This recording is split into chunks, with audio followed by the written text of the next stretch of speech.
Sir, ഈ സർക്കാരിൻ്റെ അഴിമതിക്കും ദുർഭരണത്തിനുമെതിരായി പ്രതിപക്ഷം നടത്തുന്ന പോരാട്ടങ്ങൾക്ക് കരുത്തു പകരുന്ന ഒരു ജനവിധിയാണ് ഈ തെരഞ്ഞെടുപ്പിൽ ഉണ്ടായിരിക്കുന്നത്.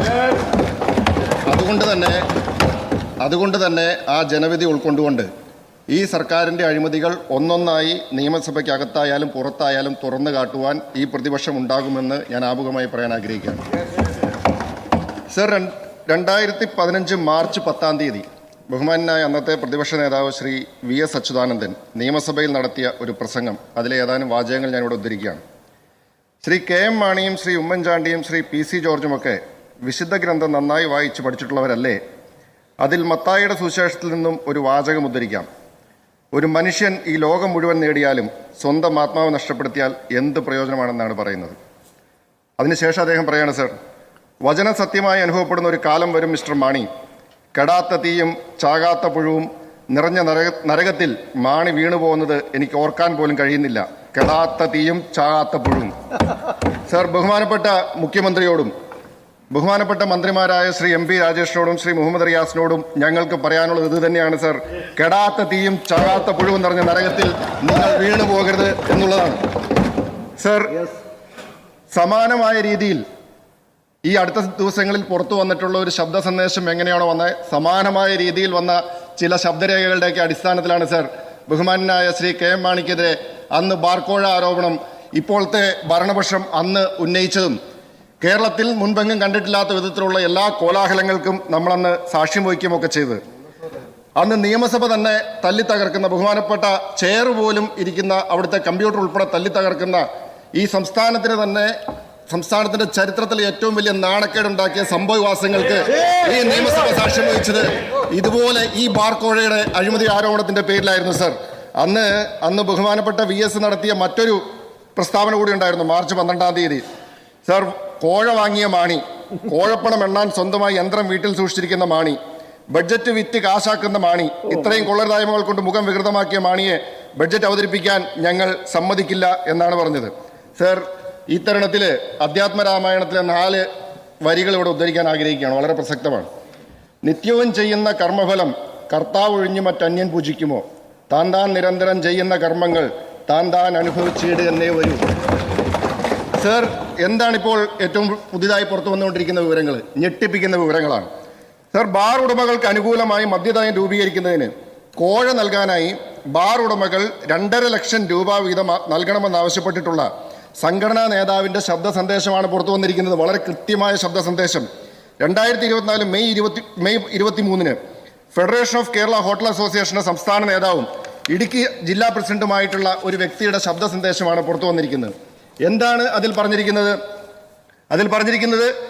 മെയ് 23 എറണാകുളം റിനൈസൻസ് ഹോട്ടലിൽ വെച്ച് യോഗം നടക്കുകയാണ്. ആ യോഗ സ്ഥലത്ത് നിന്ന് യോഗം കഴിഞ്ഞതിന് ശേഷമാണ് ഞാൻ ഈ സന്ദേശം അയക്കുന്നത്. തെരഞ്ഞെടുപ്പ് കഴിഞ്ഞാൽ ഉടൻ പുതിയ മദ്യനയം വരുന്നതാണ്.